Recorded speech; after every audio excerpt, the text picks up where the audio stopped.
बिल्कुल भी time waste नहीं करूंगा आप सभी का। थंबनेल में ऑलरेडी लिखा हुआ है कि क्लास किसके बारे में है, इसलिए सीधा क्लास स्टार्ट करते हैं।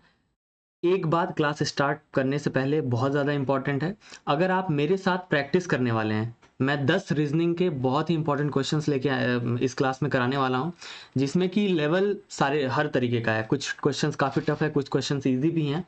तो अगर आप मेरे साथ क्वेश्चन सॉल्व करना चाहते हैं तो वीडियो को चलने दीजिए एज इट इज़। जब भी क्वेश्चन दिखे उसको पॉज करिए, पेन एंड पेपर ले लीजिए, पहले सॉल्व करिए, फिर उसके बाद आंसर देखिए। अगर आप मेरे साथ सॉल्व नहीं करना चाहते हैं तो वीडियो को 1.5x पे करिए और एक बार में देख डालिए। ठीक, तो हम स्टार्ट करते हैं रीजनिंग की तीसरी क्लास। आई होप कि पहले की दोनों क्लासेस आप देख चुके हैं और उनमें अगर आपको कोई भी डाउट आया हो तो आई होप कि उसका आंसर मैंने कमेंट में दे दिया होगा। तो हम सबसे पहले अपना पहला ही क्वेश्चन पढ़ते हैं। क्वेश्चन ये बोल रहा है कि एक बड़ा क्यूब है, उसको 64 अलग अलग क्यूब्स में बांट दिया गया, तो कितने ऐसे सरफेस हैं जिनके दो एडजेसेंट सरफेस लाल कलर के आएंगे? क्यों? क्योंकि क्यूब का कलर कैसा है? लाल है। मतलब एक क्यूब लिया, उसको लाल कलर का कलर पेंट किया और उसको 64 इक्वल पीसेस में बांट दिया, तो कितने ऐसे छोटे पीसेस, बटे हुए पीसेस बनेंगे जिनके दो एडजेसेंट साइड्स लाल कलर के होंगे? आई रिपीट, दो एडजेसेंट साइड्स। तो देखिए, इस क्वेश्चन को करने का या सोचने का एक तरीका जो काफी मतलब कॉमन है, जो सबसे पहले बच्चा एक सोचता है, उसको अगर कोई फॉर्मूला या कोई ट्रिक या कोई प्रॉपर अप्रोच के बारे में नहीं पता होगा तो वो सबसे पहले एक क्यूब बनाएगा। तो हम भी एक क्यूब बना लेते हैं भाई। यहाँ पे ये हमने एक क्यूब बना लिया, ठीक है। ये क्यूब बना के इसको 64 पार्ट में बांटने की कोशिश करेगा, 1 2 3 ऐसे, और 1 2 और 3 ऐसे। ये आपका 1 2 3 1 2 3 2 3 1 2 3, ठीक है। अब देखिए, इसको आप काउंट करेंगे तो आपको दो साइड चाहिए, मतलब कि ये एडजेसेंट का मतलब क्या होता है? ये दोनों क्या है? एडजेसेंट। एडजेसेंट मतलब निकटवर्ती, आसपास। तो अगर इसको मैं काउंटिंग से करूं तो देखिए 1 2 3 4 5 6 7 8 9 10 11 12, 12 तो यहां मिल गए। ऐसे ही 12 इसके पीछे मिल जाएंगे, 12। और देखिए यहां पे बीच में दो दो दो दो ऐसे मिल जाएंगे, 2 2 4 2 6 2 8, ठीक है। ये टोटल हो गया 32। 12 + 12 24 और 8 32, ठीक। अब क्या ये 32 आंसर सही है? क्या ये 32 आंसर सही है? क्योंकि देखिए यहाँ पे डी ऑप्शन दिया हुआ है 32, या आंसर सही नहीं है। क्यों? क्योंकि इसमें हमने जो साइड्स, जिनके 3 साइड्स लाल थे, रेड थे, वो भी काउंट कर लिया। तो इसका मतलब क्या है? इसमें से यहाँ का एक क्यूब, यहाँ का, यहाँ का, यहाँ का, ऐसे ही 4 उधर का, -8 करना पड़ेगा, जो कि कितना हो जाएगा 24। ये तो हमारा आ गया आंसर, ये तो हमारा आ गया आंसर। लेकिन अगर यही 64 का नंबर और बड़ा हो जाए, ठीक है, 1024 हो जाए या कोई बहुत बड़ा नंबर हो जाए, तो क्या हम सॉल्व कर पाएंगे ऐसे? क्या हम क्यूब्स में बांट के उसकी काउंटिंग कर पाएंगे? नहीं। तो हमें क्या चाहिए? फॉर्मूला। तो इस फॉर्मूले को हम सभी नोट करेंगे अपने एक कॉपी पे, या कहीं ना कहीं जहां भी आपकी शॉर्ट नोट्स या कुछ बन रहे होंगे रीजनिंग के, अलग सेपरेट एक कॉपी बना लीजिए। जो मैं क्वेश्चंस कराते जा रहा हूँ वहां पे आप प्रैक्टिस करते जाइए, या एक नॉर्मल रफ कॉपी ले लीजिए, बार बार प्रैक्टिस करते जाइए, कोई दिक्कत नहीं। मैंने पहले ही बता दिया कि इस वीडियो को देखना कैसे है। तो अब फॉर्मूला क्या है? देखिए यहां मैं नीचे लिख रहा हूँ, फॉर्मूला है 12n-2, ठीक है। ये हमारा फॉर्मूला है। अब इस फॉर्मूले में n क्या है? ठीक है, n क्या है?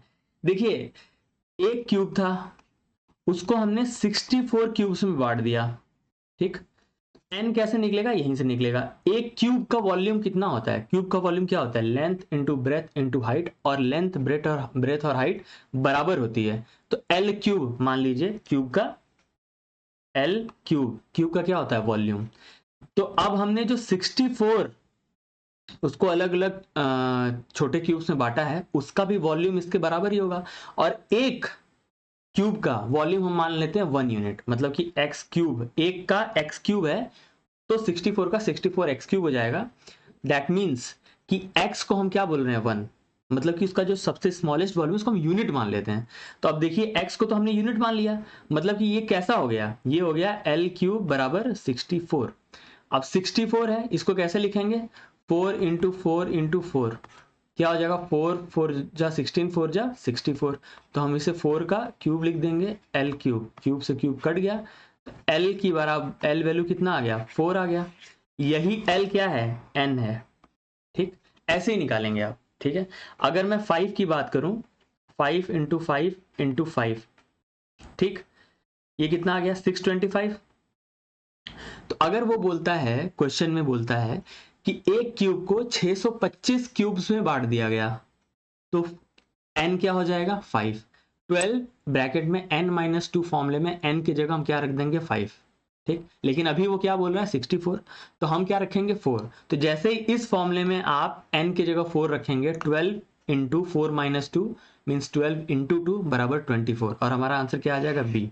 तो इस सवाल का सही जवाब क्या है, बी। ठीक, ये क्वेश्चन आई होप कि आपको समझ में आ गया है। बढ़ते हैं क्वेश्चन नंबर 2 की तरफ।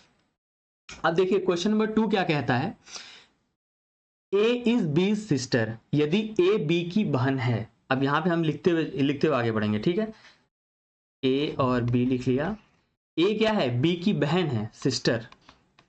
ठीक, आगे आते हैं, डी इज सी इज बीज मदर, बी की माता कौन है, कौन है, सी। तो वो किसकी माता, ए की भी माता हुई, क्योंकि ये दोनों आपस में भाई बहन है, या इनके अंदर भाई भाई या भाई बहन, इस तरीके भाई बहन का या बहन बहन का रिलेशन है। अगला क्या है, D is C is father, C कौन थी, सी कौन थी, मदर। ठीक, डी डी कौन है, फादर, किसके, सी के। इसके बाद क्या है, E is D is mother, D के भी मदर कौन है, ई। ठीक, then how A is related to D, A और डी का रिलेशन पूछ रहा है कि क्या है। पहले तो ए क्या है, सिस्टर है, किसकी, बी की। तो इसका मतलब क्या पता चल गया कि ये कोई फीमेल है। ठीक, और ए बी के माता के पिता, मतलब कि ये इनका क्या हुई, ये दादाजी हुए, और ए क्या हुई, ग्रैंड डॉटर, मतलब कि पोती। ठीक, तो इसका आंसर क्या हो गया, डी। बहुत इंसान को आसान क्वेश्चन था। हमने क्या करना था, हमें बस ट्री बना देना था। ओके, हमने ट्री बनाया और ट्री बना के क्वेश्चन का आंसर ले लिया। ठीक, अब आते हैं क्वेश्चन नंबर 3 में। अब देखिए क्वेश्चन नंबर 3 मैंने लेक्चर नंबर 1 में आप लोगों को बताया कि इसको करना कैसे है, लेकिन फिर भी उसी में का एक थोड़ा सा डिफरेंट टाइप का क्वेश्चन है, बट है एनालॉजी का ही।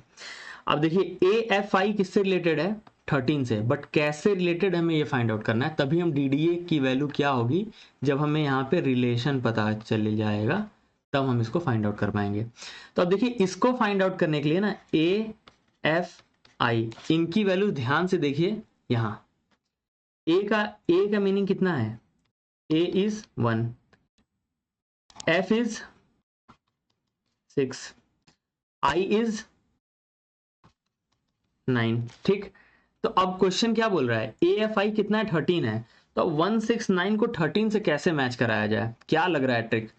अगर इस सवाल को ही नहीं, अगर आपको रीजनिंग में मास्टर बनना है, तो सबसे पहले तो लेके 2 से लेके 20 तक का जो टेबल है पहाड़ा, वो आप लोगों को एकदम कंठस्थ होना चाहिए। सबसे पहला काम है, इसको एकदम अपने टिप पे रट लीजिए। दूसरा, कम से कम 25 तक के स्क्वायर्स आपको याद होने चाहिए, कम से कम 10 तक के क्यूब्स आपको याद होने चाहिए। ये मिनिमम है, अगर इससे ज्यादा आप कर सकते हो तो ज्यादा करिए, कोई दिक्कत नहीं है। तो अब देखिए 169 169 169 ये आया नंबर, यहाँ पे इसका क्या नंबर आया, 169। तो हम यहाँ पे लिख लेते हैं ए एफ आई किसके बराबर आ रहा है, 169। वैसे ही डी डी ए जब आप देखेंगे, डी क्या है, 4। ठीक है, डी क्या है, 4, तो 4 4, ए क्या है, 1 1 कर लिया। ठीक, तो 169 आप देखेंगे ना, 13 का स्क्वायर होता है, 13 इंटू 13 बराबर 169 हो जाता है। ठीक है, अच्छा दूसरा देखिए, ये क्या है, 441। आप 21 इंटू 21 करिए, आपको क्या मिलेगा, 441। तो इसका आंसर क्या हो गया, बी। ठीक है, समझ गए, एकदम इजी था। लेकिन इसके लिए मैंने जो चीज़ें याद करने को कही, वो आप याद करके रखिए, तभी इन सवालों को आप आसानी से और बहुत तेजी से बना पाएंगे, तभी आपको दिखेगा। वरना ये जो 169 है ना, अगर आपको 13 का स्क्वायर नहीं याद होगा, 13 का स्क्वायर याद नहीं होगा, तो ये आपको दिखेगा ही नहीं। आप इसको देख ही नहीं पाएंगे, ठीक है। तो ये आप बेसिक चीज़ है, इसको जरूर याद रखिए। और ये अल्फाबेट एनालॉजी मैंने आपको जैसे बताया था लेक्चर 1 में, वैसे ही इसको याद रखना है। अच्छा, इसमें मैंने एक ट्रिक आपको बोला था कि मैं आपको आने वाले क्लास में बताऊंगा। इसको याद रखने का एक बहुत आसान सा तरीका होता है। हम ई, जे, ओ, टी और वाई, इन 5 वर्ड्स को याद रखेंगे। EJOTY, इजोटी बोलते हैं कॉमनली। मेरे ख्याल से आप लोग तैयारी कर रहे हैं तो 90% लोगों ने इजोटी वर्ड के बारे में सुना होगा। ये 5 के डिफरेंस पे पूरा का पूरा अल्फाबेट है। जैसे E 5 हो गया, J 10 हो गया, O 15 हो गया, T 20 हो गया, Y 25 हो गया। तो कई बार काउंटिंग करने में आसान होता है। जैसे कि अगर मैं बोलूं कि U, तो अब U हमें याद नहीं आ रहा है, बट T के तुरंत बाद U आ रहा है, तो 20 + 21 होगा। मतलब हम थोड़ा सा अपने कैलकुलेशन को फास्ट कर सकते हैं। ये एक छोटी सी ट्रिक है, अगर आप इससे याद करना चाहते हैं तो भी ठीक है। मान लीजिए एग्जाम में आपने लिख दिया EJOTY, E की value 5, J 10, O 15, T 20, Y 25, ऐसा लिख दिया। अब जैसे ही आपके सामने क्या आया, F आया, ठीक है, F आया, तो आप EF, आपको पता है E के तुरंत बाद F आता है, तो तुरंत EF को क्या दे देंगे, 6। मतलब आपको कैलकुलेशन करने में आसान हो जाएगा। अगर आपको ये टफ लग रहा है तो आप सिंपली तुरंत लिख दीजिए, 20 सेकेंड भी नहीं लगेगा, A to Z और उसका नंबर नीचे, और ऐसे मैच करा लीजिए, ठीक है। अगला आते हैं, चौथा सवाल, select the related letters word number from the given alternative, ठीक है। झूमर का छत से रिलेशन है। अगेन वही, इस तरह के सवालों में मैं क्या बोलता हूं कि इनका क्या फाइंड आउट करना है, रिलेशन। रिलेशन, झूमर छत से रिलेटेड है तो फल किससे रिलेटेड होगा। झूमर कहां लगता है, छत पे। झूमर कहां लगता है, छत पे। फल कहां लगेगा, फ्लावर्स, फूलों में नहीं, रूट जड़ों में नहीं, पत्तों में नहीं, कहां, ब्रांचेस में। तो इसका आंसर क्या हो गया, सी, ठीक। अब हम आगे आएंगे, 5वां question, select the related word. Same है क्वेश्चन, सेम है। अब यहां पे क्या बोल रहा है कि देखिए, कैनवास किससे रिलेटेड है, पेंटर से। कैनवास किससे रिलेटेड है, पेंटर से। तो वैसे ही इन चारों में हमें बताना है कि कौन सी चीज किससे रिलेटेड होगी। संगमरमर मूर्तिकार से, छेनी लकड़ी से, चमड़ा जूता से, और ब्रश पैलेट से। तो अब देखिए, कैनवास, चित्रकार, चित्रकार कौन है, कैनवास पे अपनी पेंटिंग बनाता है। चित्रकार कैनवास पे अपनी पेंटिंग बनाता है, तो वैसे ही मूर्तिकार संगमरमर पे अपनी मूर्ति बनाता है। तो इसका आंसर तो क्या हो गया, ए। लेकिन आप दूसरे ऑप्शंस को भी पढ़िए तो आपको समझ में आएगा कि वो आंसर सही क्यों नहीं है, ठीक है। बी क्या बोला है, छेनी लकड़ी, क्या छेनी से लकड़ी का काम होता है, नहीं, ठीक है। तो क्या छेनी पे लकड़ी पहले तो यहाँ कोई बनाने वाला नहीं है, 2 ऑब्जेक्ट के नाम लिखे हैं, तो ये ऐसी गलत हो गया। चमड़ा जूता, कोई रिलेशन नहीं है। अच्छा, ब्रश और पैलेट, पैलेट क्या होता है आप लोगों को, कई लोगों को नहीं पता होगा, तो इस क्वेश्चन से पैलेट क्या होता है ये जरूर ध्यान रखिएगा।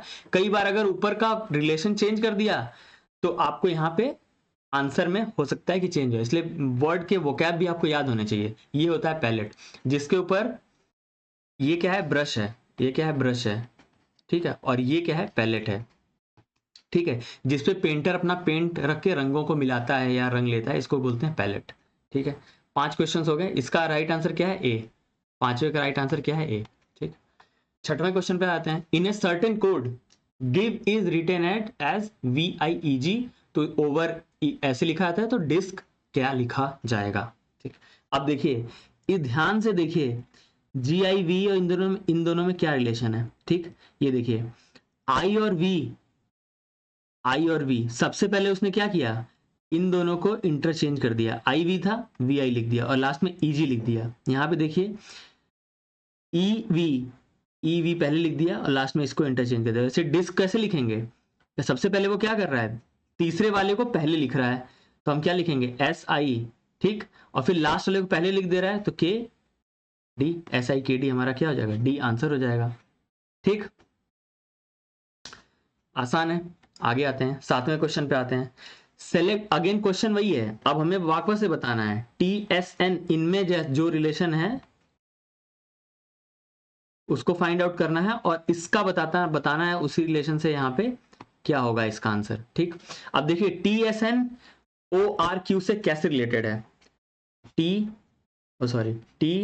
TSN, इसका रिलेशन कैसे है, OR और Q से। यहाँ पे देखिए, T और O का रिलेशन, ठीक है। यहाँ देखिए, T और O का रिलेशन, 1 2 3 4 5, मतलब कि 5 डिजिट पहले आता है, -5।